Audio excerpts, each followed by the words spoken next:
My best memory of Noah Kaner was the first time I went to his house, and it was just me and him. And then I walk in his house, and he's sitting at his kitchen table, and then he had a dictionary open. And I said, "Noah, what are you doing?" He said, "I'm studying the dictionary because I'm trying to learn every word ever created." And that's when I knew that he was Bebe material. In my sophomore year, I was sitting with all my friends. We were watching Lighting Oscars, and it was the first time we ever went to it. And once it got to Bebe for that year, we saw that Dylan Lesson won. And from there, one of my friends just came up to me and said, "You're gonna become Bebe next year." Because we believed that if Dylan Lesson could win it, so could I. I felt the same pain when Noah lost the first year, just like when Derrick Rose went down in the playoffs. It was very harsh, but you know what? He came back and won the following year, gave a great speech, you know. He literally was getting out of his seat as they were announcing Bebe, and just to see Noah's face after was just devastating. And like, not even just to Noah, like it was devastating to all the hard work we put in to get him some face at Cypress Bay and to get him like the clout like he deserved and all that. Like when I lost, like I honestly was just trying to try to not think about the night and just like go on with my life. The fact that he came runner up to Matthew Castro, like we didn't really know who that kid was, and like he won. So it just hurt us inside because like we put forth so much effort and the pain, sweat, blood, sweat, tears into that, and he came in second, and we were just like, dude, what? So second year, we hit the ground running. They had us in the first half, but it doesn't matter. We had them this year. It was all in the bag. In order to talk about the winning of Bebe in 2020, one has to dive into how Noah coped with losing in 2019. I've been one of Noah's best friends for 3 years or so, and 2019, Noah was devastated after he lost. We ended up going to a after party for the award show that was thrown by one of our good friends, Alex Campos, and Noah used the party to cope with his with him being upset, and had to leave and be carried out of a party an hour and a half into it. Furious with the loss, Noah's team picked up right where they left off and began campaigning that night. I describe the campaign as just very, I guess the best way to describe it is just like autonomous. Like everything just kind of worked for itself and just spread on its own by just word of mouth. All of the people who supported me last year just told all the people who just came into Cypress about me, and from there it kind of just exploded. The campaign was autonomous indeed, with pictures and graphics of Noah being spread around school and on the internet instantly. People just started posting it on their stories, on Snapchat, on Instagram. Everyone was promoting me. It just became such a movement at Cypress Bay within our class. Kids younger than us, kids older than us. Like, we honestly got so much attention, it was insane. Oh, Gator! Don't forget his name. You're really gross, bro.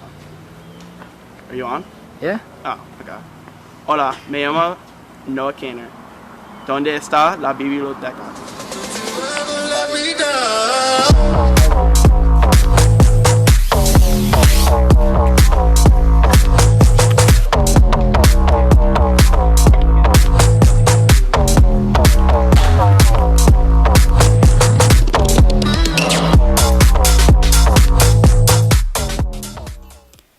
This campaign and Noah's support throughout Cyprus was a reflection of his character, as it takes a devoted team to help pull off such a perfect story as this one. I think if I were to see a one trade of Noah's, there goes the T guy.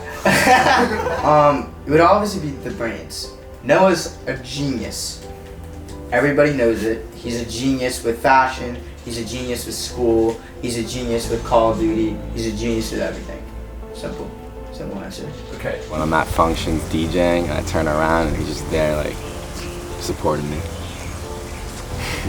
And then I started meeting Noah like at the parties, I guess you'd say, like little get-togethers. And then I met Ben. So Ben threw something at his house. I helped him throw something at his house once, and I got kind of close to Noah there. So yeah, it was pretty lit. Noah's a good guy, super funny, and I knew like that I would end up being close to him because he's like an easy person, you know, like he's a charismatic, like easygoing person. So yeah, and we ended up becoming boys, and now he's my homie. Alright, so my relationship with Noah, it started off kind of weird. He came to my house one day and he noticed that my dog was having trouble in the pool, where he immediately acted and like sprinted outside, ripped his clothes off to nothing but a Speedo, and just jumped in, saved my dog, ripped him out, gave him mouth to mouth because why not? And he saved my dog's life. Now Noah's my hero. That's my relationship with Noah. So Noah Kaner's a man of many talents. He's known for a lot of things, but to me, I most know him for his cooking and his master chef-like technique in the kitchen. For example, some nights he'll be coming back from a party and Noah will just get the stove on and start cooking some great pasta. As the big night approached, Noah began to mentally prepare for what could be considered one of his biggest nights of his young life.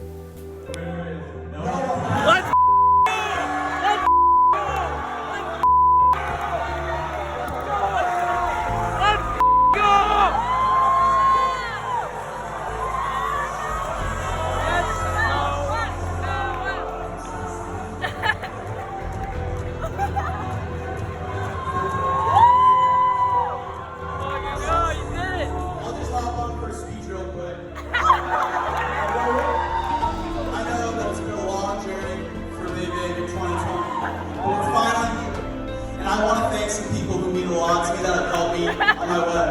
I want to shout out all of my boys: Ben Chiller, Drew Liebman, Neil Shulkin, Corey Simon, Josh Keller, Alex Campos, Jesus Cavallo, everyone that's helped me get here. I thank you all. It's been a long journey. I love you all. Big Christmas, baby. On this night, Noah became the first ever unanimous Bay Babe in Lightning Oscars history, and he made sure to enjoy his night. How did you celebrate winning Bay Babe? How did I celebrate winning Bay Babe? Honestly, Your best friend threw you a party.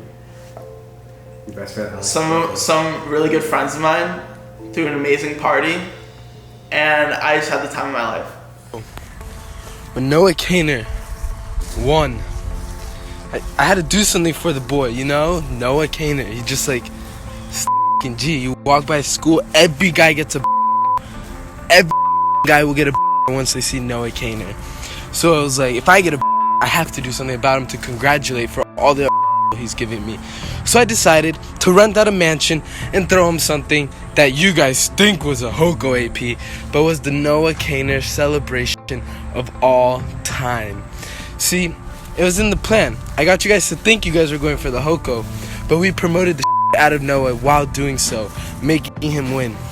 So technically, we're a bunch of geniuses, and Noah Kaner, bro, you're the sexiest man alive. Yeah, it was pretty cool because honestly, like, I've wanted something to cement me at Cypress Bay, something to like remember about whenever we come back for like reunion in like 20 years or something after we've all gone on with our lives and stuff. For me, like, I think it's gonna be cool that people are gonna be like, oh, like, you're like Baby Noah Kaner, and then from there, like, I'm gonna be even more happy when like everyone sees like the person I am then, because like I'm very excited for like the future and the person I know I'm gonna be. I genuinely think we will never forget the 2020 Bay Babe, like ever. Like, I'm gonna tell my kids about this, and we're gonna be in college, and we're gonna be like, holy, it's Bay Babe. Like, when he comes to visit or when we come to visit him, it's gonna be like on my story, like immediately. Like, it's just like he left like this legacy behind at Cypress Bay that no one will ever forget.